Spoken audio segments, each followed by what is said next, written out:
When you're watching Live Free or Die Hard, this movie sticks to the formula. I mean, I'm telling you right here, right now, there has never been a more out of, just an outrageous experience as these Die Hard movies. They are sticking to their action formula that it just can't be ignored how they just continuously get more and more and more, just crazy. They find a way, they somehow find a way to continuously make it the same movie, but also like another, you know what I mean? They make it just a continuous, like, how can we make it bigger and crazier and just out of nowhere as usual, you know what I mean?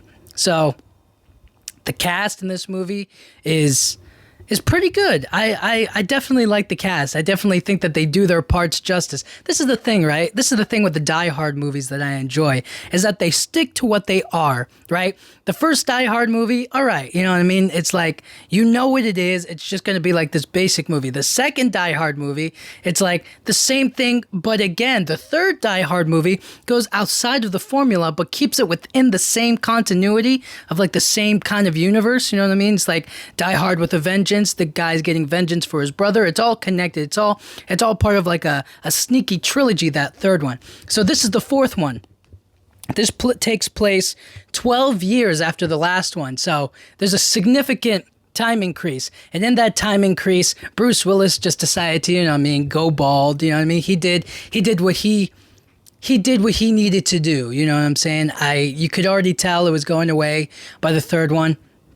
I bet you if it was like done today, he definitely would have got a hair transplant surgery. Definitely would have done it. But, you know, back then the technology wasn't, you know, as crazy. Plus, I think the bald style suits him. I think it looks good. And I think, like, for the time that it was made, you know what I mean? The bald, tough action hero was kind of like going to be the new go-to, you know what I mean? Followed by The Rock and Vin Diesel and Jason Statham and all of those action heroes that we know now. You know what I mean? But before, we didn't know. So, this movie, man. Okay. So, Tom McClane is now... Oh, my gosh. I want to say he's still New York City... He's still a New York City cop, right? Like, the movie, I think they say it, but I don't remember exactly if he is or if he isn't. Essentially, the movie takes place in, I want to say Washington, D.C., but that's not right. I mean, it takes place in any number of places. They continuously go back and forth. And by they, I mean Bruce Willis and Justin Long. Justin Long is in the movie. But before all that, hold on. We got to take a moment to appreciate the standout cast member in this movie. Like, without a doubt, I was so happy that she was in this movie. I mean, she is so... I mean, she's... down. The fact that they made this woman Bruce Willis's daughter is just kind of like... You know what I mean? I want to applaud it, but at the same time, I'm like, that's not real. But anyways... Mary Elizabeth Winstead. I mean, come on. You know, who better to cast in this movie? I mean... She's great. She is extremely beautiful. I think that she stands out in every single scene. It just cannot be understated. Every time she was on screen, I was like, you know what I mean? She's just like amazing. So anyways, she's on the movie and she does a great job. I feel like they underused her, right? Like they didn't. It's the classic archetype that they do with all the women, is that they make them damsels in distress. But in this one, she kind of has like a tougher grit to her because she's John McClane's daughter. So it just kind of like, you know what I mean? She's a damsel in distress, but she's also tough. You know what I mean? So they kind of subverted a little bit. But for me, I felt like they could have kept her in the whole movie, or she should have been a part of it with a lot more. You know what I mean? But instead, the quote-unquote partner of the film is Justin Long, who is a hacker. And I feel like they also underused him as well. Like, in the first half of the movie, like the first, like, hour maybe or so, they rarely use him or his skills. Like, they don't really, like, get him to do anything until maybe halfway through the movie, and then he just like pulls out like this phone and plugs in like headphone jacks, and then he's like, I'm in, I've hacked it. You know what I mean? It's just like, what are you talking about? This is 2007, by the way. By the way, this is 2007, and there's no way he's like able to just like, I think, yes, it makes sense that he's able to hack from home on his computer, but I don't think it's possible for him to pull out like this mini cell phone and then like pull up a map. Maybe it is, maybe it isn't. Look, the whole idea, the concept is there. I definitely get what they're going for. It's a lot easier now, you know what I mean, to pull up like an iPhone or whatever. But back then, I just felt like it was like so, what's the right word? Not stupid, but it just took me out of it. I was like, this is 2007. He's pulling up like a Motorola Radio Shack thing, pulls it out of his pants, out of his pocket, and then he like flip phones it, and then he's just like, take a look at this, you know what I mean? It's like, I've hacked it, I'm hacking into it, I can get us the location of everything, you know what I mean? It doesn't work for me. But anyways, John McClane starts off this movie being a father, all right, to a college daughter, played by Mary Elizabeth Winstead, and she's getting, I mean, right at the beginning, she's getting groped, and she's like trying to like make out with this guy, and she's like, no, it's not happening tonight. And then that's when John McClane comes up and pulls him off of her, and is like, she said leave it alone. And then she comes out, and then they have this like kind of funny bicker and banter between them. I thought it was pretty funny. I thought it was like, oh, you know, is this guy your boyfriend? And she's like, no, he's not my boyfriend. He's like, yes, I am her boyfriend. And then they're kind of like going back and forth. But anyways, he starts off being a father, and he upsets his daughter. She walks away, and then he gets back in his car, and he gets like a call from his police captain, who's basically telling him, hey, John McClane, while you're out there doing whatever it is that you're doing, I need you to go check out this one kid's apartment because he's in some trouble, and I just need you to go take a look at him or do your own thing.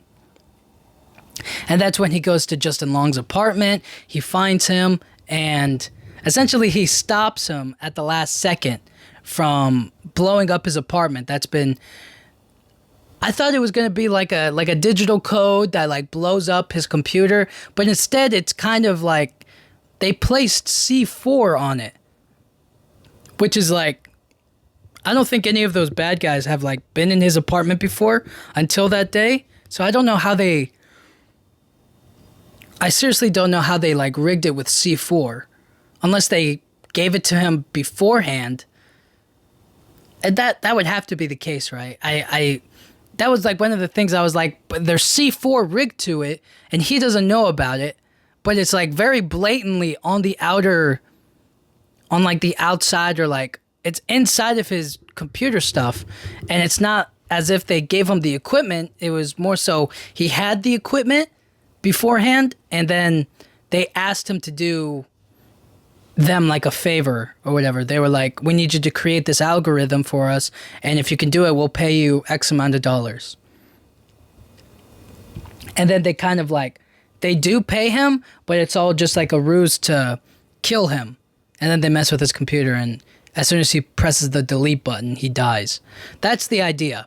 John McClane stops him, or pulls up to his house before he can do any of that. So the bad guys are like, hold on, he hasn't blew up his apartment yet. What are we going to do? And they know that there's a bomb strapped to his computer. I seriously don't know how they did it, but anyways, you know what I mean? Gonna turn my stupid brain on and just accept the fact that there's bomb already rigged up to it. John McClane comes up in there and is like, yo, dude, I'm looking for, and I forget the guy's name, my bad, you know, but I'm just going to be like Justin Long, okay? So for the rest of the movie, his name is Justin Long. So he's going to be like, you know Justin Long? And he's kind of trying to lie about it, play it off. He's like, no, never heard of that guy, you know, but maybe you should try somewhere else. And then his, not roommates, what's it called, neighbors or whatever, like people who live in like the dorms, maybe next to him or in the apartment next door, are kind of like, yo, Justin, did you get that new game on the thing that we were talking about? Yeah, dude, it's so great, Justin. Justin, do you have that thing? Do you have that? You know what I mean? And he's kind of like, oh my gosh, those guys suck. And then John McClane's like, you mind if I come in, Justin Long? He's like, fine. You know, I didn't really do anything wrong. I don't know why you're here. I don't know why you're investigating me or what's going on here. And John McClane's like, listen, I just need you to come with me down to the station, answer a few questions, and then you can be on your merry way. You know what I mean? I don't really care about this. And it's at that point the bad guys take a sniper position to shoot him inside of his apartment. And John McClane is like messing with some of his like action figures or figurines or whatever. And then he breaks one of them. And then he looks outside the window.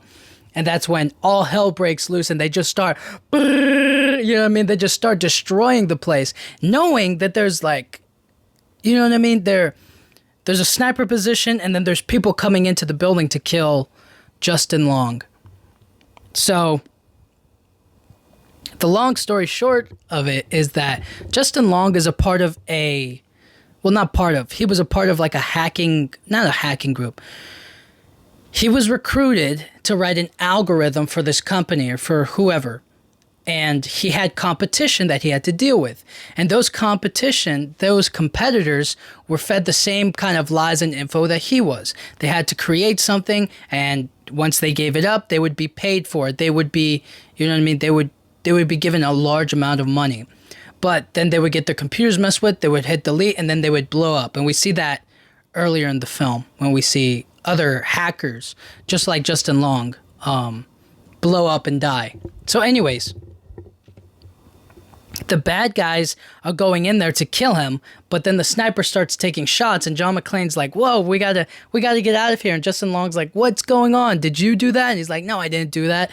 And they start going back and forth. It's kind of funny, the bickering and the banter in the movie, but at the same time, it's just kind of like, what's the right word? It feels like there would be no time for them to like talk to one another if they were like really serious about coming in there. But anyways, the bad guys start coming in there and they just start shooting the place. Now they're already inside the apartment. So if they shoot the C4, they will kill themselves. Like this is just, it makes no sense why they're doing this. So anyways, the bad guys come in, they start shooting up the place. John McClane's taking them out. He's trying to protect Justin Long. They're going throughout the apartment, and all the figurines and all the stuff that he cared about Justin Long, they're all getting destroyed. And then by some great amount of luck, the bad guys, or somehow or another, an action figure falls from the top shelf and lands on the delete button and blows up half of the apartment. It doesn't even blow up the full apartment. John McClane and Justin Long are hiding behind some sort of wooden table of some sort, and that's when the place decides to blow up. And then they don't get hurt. They kind of like endure the blast, or none of the fire spreads to them. And I'm just like, what? The last place they blew up a whole house. This is a small apartment. It doesn't make any sense. So now they have to stay down and walk out of the apartment and escape. And then it's just a high-speed chase. It's the bad guys shooting at the car. It's them jumping on the car. It's John McClane and Justin Long. Like, it's basically John McClane being a badass and Justin Long being like the loud, scared one. Like, don't hit that. Don't do that. You know what I mean? It's very much like John McClane is the serious, I'm the badass, and I'm going to fight all the bad guys, and I'm going to take care of them all.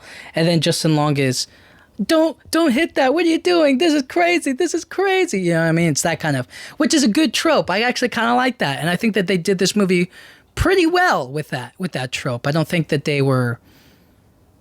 I didn't think it sucked is my point. I thought they did pretty well. And I thought that their dynamic was pretty fun.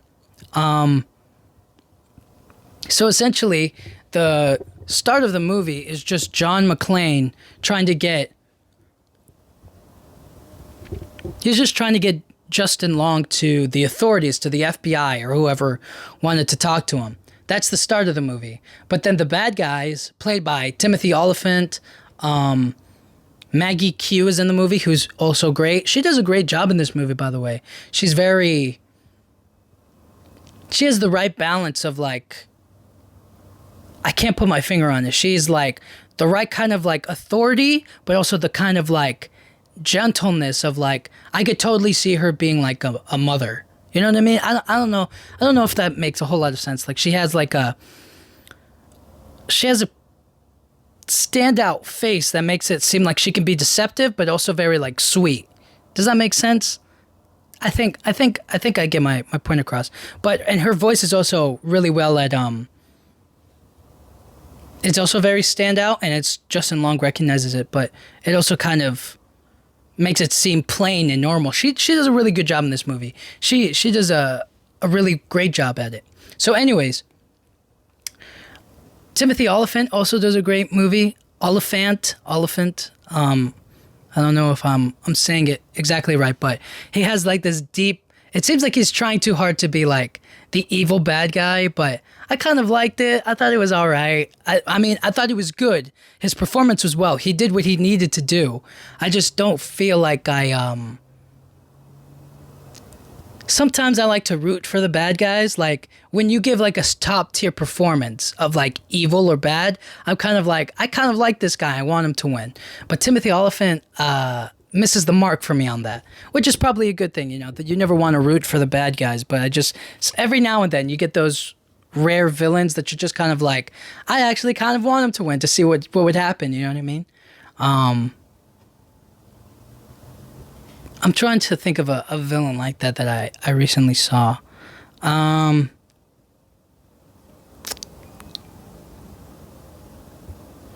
Like, I don't want to say, I was about to say the Joker, but that doesn't really work because the Joker is like psychotic, he'll blow people up. I don't like that. But on some level, you're kind of like, I like the dynamic between him and Batman, the way that they balance each other out, you know what I'm saying? I do enjoy that aspect of it, and on some level, I'm like, I know the Joker's going to do some crazy stuff. You just don't know how far he's going to take it, right? And that's why, on some level, you're kind of like, I'm kind of excited to see what kind of crazy villainous stuff he does. But anyways,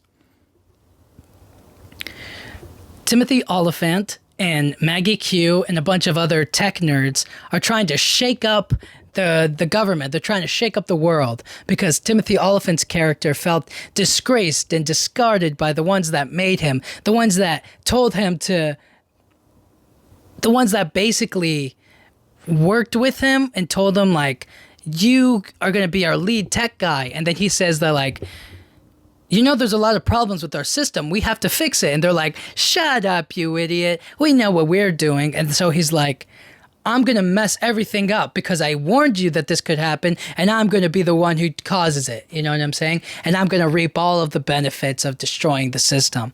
So what Justin Long calls it in the movie is like a fire sale, and it just messes up everything in the world. It starts with, I think it was transportation. Like they mess up all of the traffic stoplights. They mess up all of the plumbing and water. They mess up electricity. They mess up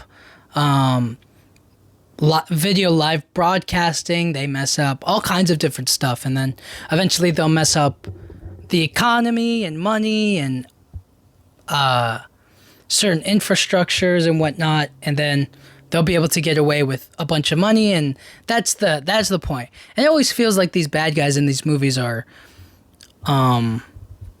very greedy. They're always some way or another about money. Except for the second one, I think. I can't really remember.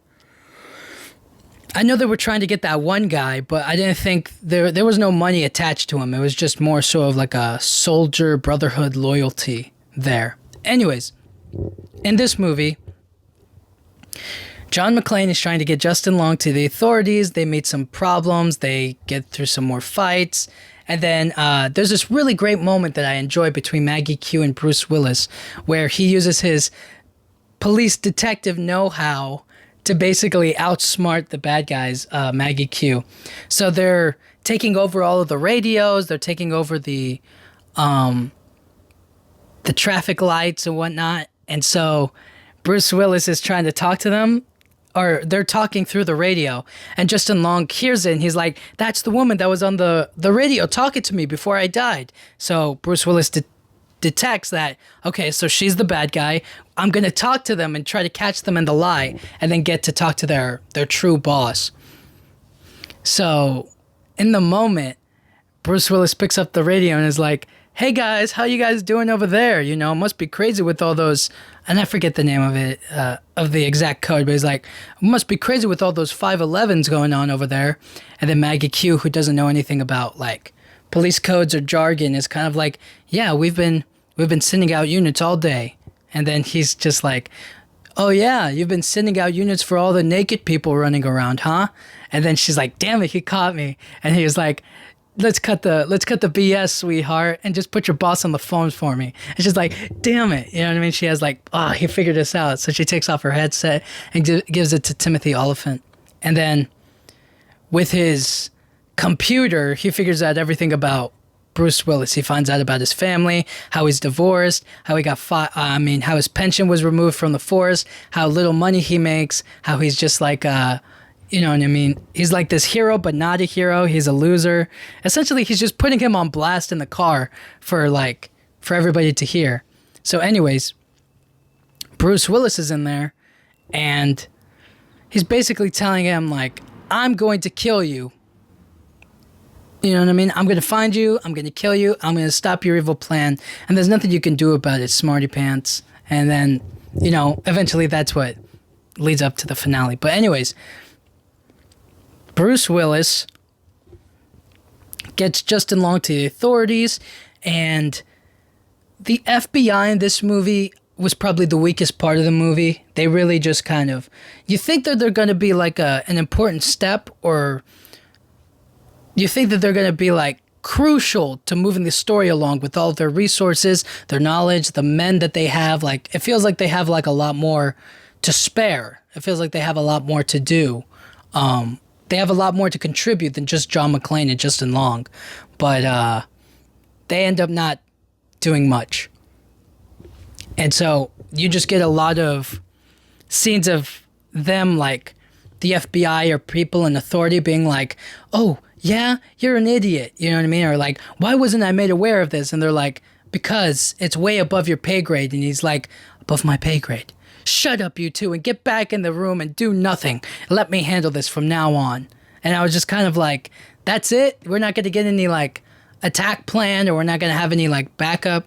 So it's literally just John McClane going back and forth with Justin Long between different states and cities and places, trying to communicate with the FBI, trying to tell them what the bad guys are going to do next.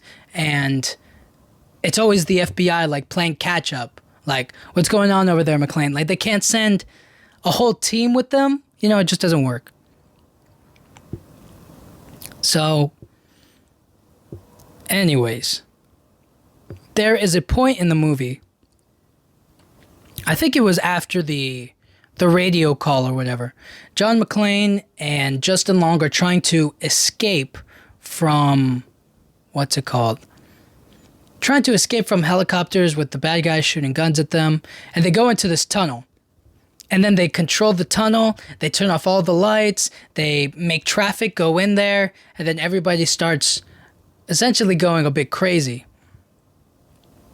And John McClane, believe it or not, takes a car, drives it onto like this pay toll thing, and then it flies up into the air and it blows up a helicopter. And I was just watching that. I was like, there's no way. I was like, that is so... Of all the things I've seen in Die Hard, that was the most unrealistic, the stupidest, and just like... The way it just looked, it didn't even look like it was going to go up. It just looked like it was going to keep on going straight through, or like just stop from getting hit. But instead it kind of like flies up into the air and hits the helicopter. And then one guy jumps out of there before it hits him, and he survives miraculously without getting hit by the helicopter or the flame or anything like that. And John McClane's just like, yeah. And Justin Long is kind of like, woo, how did you do that? You know, and they go through like this kind of routine. And then they have like this whole like 30-minute debacle with like a car security system. Like apparently it's an electronic car. Like think of it as a Tesla, right? It's like a Mercedes, whatever. I don't know the exact car. But Justin Long is kind of like, oh no, you can't break into the car, otherwise the security system will come on, and then we won't be able to drive the car. Like, there's no key for it. It's just like, it automatically turns on or whatever, like it recognizes you, and the company can start it for you. And so Justin Long is like pleading with this lady on the other line to turn on the car so that way they can drive it. And I just felt like that was so unnecessary. Just steal the car and drive. I didn't like that moment, but I guess it's more so to show Justin Long's improv skills, or show that he's like technologically, what's going to happen with technology. You know what I mean? But anyways, so they're in Washington, D.C. or wherever they are, and they have to make like a trip to some other state. I don't remember where, West Virginia or something. And I looked it up. The time it would take for them to get from where they are in Washington, D.C. to get to West Virginia would be 5 hours long by car. It would take them all day to get over there, okay? But they make it seem like they get there, they make it seem like they get there pretty quickly, you know? They make it seem like it was just like, oh, one easy hunky-dory trip, right? And they don't stop for gas, and they don't like do anything else except for drive. And then they get to the place. John McClane kills Maggie Q. They fight. Justin Long stops the encryption, or stops them from doing their bad guy stuff. And then Timothy Oliphant blows up the place by sending all the gas lines to wherever they are. It blows up. John McClane and Justin Long survive miraculously.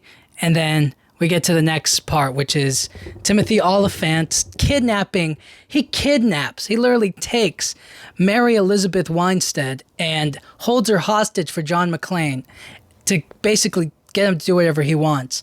And now it's a fight for his daughter now. And Justin Long gets kidnapped, and him and Mary Elizabeth Winstead kind of have like, they kept on trying to like push a relationship onto them, and I was just like, no, you don't touch Mary Elizabeth Winstead. And then John McClane is just fighting more bad guys, and then I thought that was going to be the end of it. They escape, they start running away. John McClane's chasing them in a truck, and then the FBI sends out like a fighter jet towards him, and they basically trick the fighter jet into thinking the truck is the bad guy with John McClane in there, and they start throwing bombs in the middle of day traffic at John McClane, trying to kill him. They start shooting guns from the fighter plane, like everything that you don't want to have happen, like that would never happen, they make happen. And I was just like, they're in civilian population right now. He can't just blow up the truck, right? Like, that's not how it works. So anyways,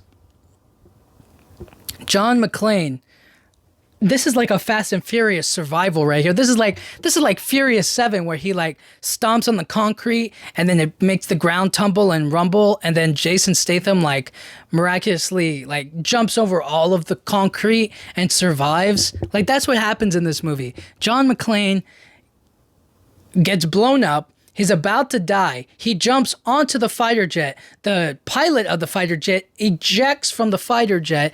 John McClane waits till the last second to jump off of the fighter jet onto like safe ground. The fighter jet blows up, and then he survives. And then he still has to go find and rescue his daughter. And then they get to a warehouse, and that's where the final standoff takes place. And then Timothy Oliphant kind of shoots Justin Long in the leg. Mary Elizabeth Winstead like fights back. She gets kidnapped again. Bruce Willis, Timothy Oliphant has the gun to like his shoulder, or to like near his heart or whatever. He points the gun into his shoulder. He points it into his shoulder right there, and he shoots himself to kill Timothy Oliphant right through the heart. He dies, and then Justin Long in the last second picks up the last gun and shoots the final bad guy in the head, saving Mary Elizabeth Winstead. And then they kind of had like this sweet like moment where Mary Elizabeth Winstead comforts her father and is like, I love you, Dad. I'm so sorry. You know what I mean? It's like, I am Lucy McLean, or whatever her name was. I forget what it was. But she's like, I'm Mary Elizabeth Winstead McLean. You know what I mean? That was kind of the idea. And then Justin Long is like talking to Bruce Willis about his daughter. He's basically trying to like get with Mary Elizabeth Winstead. He's like, I thought we had a moment. She say anything about me? And Bruce Willis is like, no, she didn't. Stay away from my daughter. And then his daughter's like, did he say anything about me? Did he talk about me at all? Like, you know what I mean? I thought we had a moment. He's like, oh my gosh, I hate you, daughter. He's like, I can't believe I risked my life to save you. So the full movie is crazy. It's wild. It's wild. This movie is insane. But at the same time, I feel like that's what I've come to expect with these Die Hard movies, right? You can't be mad at what you know is going to happen. So I knew this movie was going to be wild. I knew this movie was going to be questionable. I knew I was going to like have a good laugh at it, out of some of the absurd things that they do. But again, I feel like Bruce Willis is just as charismatic. I feel like Justin Long and Bruce Willis they always do a good job with these team-ups. Like Justin Long, I felt was really good. I still think Samuel L. Jackson was great. Probably the best one. I miss Carl Winslow. Where is he? He's not dead. He could still be a part of the movies. It's just, a bummer they don't keep him in there. I don't know if he's in the next one. There is another Die Hard movie that takes place, 6 years later? I mean, they like to take their times with these films, and then they just keep it the exact same. Like, it's so funny. But anyways, long story short, Bruce Willis does a great job carrying this franchise. I think it's just, he has a charisma, personality about him that I just like. And I guess why a lot of other people like him too. But he does a great job carrying this franchise. That's about all I can say. I really give it to the cast. The ensemble cast. If it wasn't for the cast, I probably wouldn't like it as much. I feel like everybody does a great job playing their roles. They just know what they're doing. They stick to it. Is it absurd? Yes. Is it the best movie in the world? No. Is it fun action? Yeah, I enjoy it. You know what I mean? I don't go brain dead from it, but at the same time, I'm just kind of like, when you sit back and you question it, you're like, it took them 5 hours to get somewhere else. It'll take them 5 hours to get back, and the back and forth and the no sleep and the tiredness. It doesn't work. You know what I mean? But anyways, the movie is what I expect the movie to be. It's not crazy. I mean, it is crazy, but it's not like,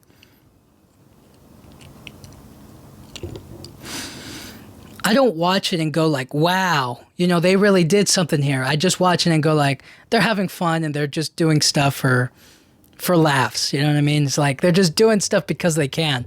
Oh, what's that? Bruce Willis is driving a truck and gets attacked by a fighter jet. Let's do it.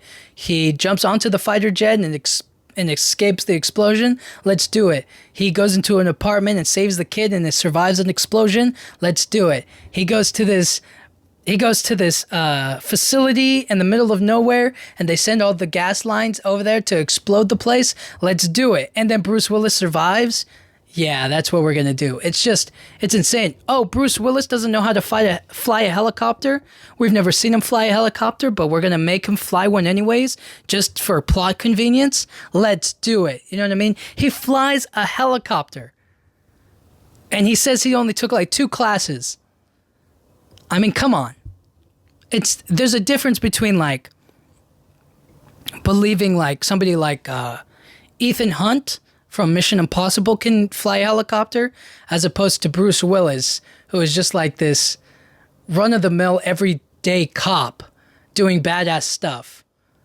It just doesn't work. And then the most brutal part of it is Maggie Q gets beat up by Bruce Willis. He drives a car into her, and then she falls down an elevator shaft where the car lands on top of her. And she's like 5 foot. She's like 5 feet tall. She's like 5'1". He's like 6 feet tall. And the truck, it's not like a regular car. It's not like a small little sedan. He drives like a full-on GMC, like a whole gigantic minivan into her. And you just like, I don't know. Anyways, shout out to Bruce Willis. Shout out to the entire Die Hard franchise. I'm having a blast watching these movies because they're so outrageous, but at the same time, they're so funny, So, that's the best way I can put it. They're not great movies, but they're good enough to like enjoy the action genre. Like, you know what I mean? So anyways, thank you guys so much for listening. I'll talk to you guys all next time. Thank you.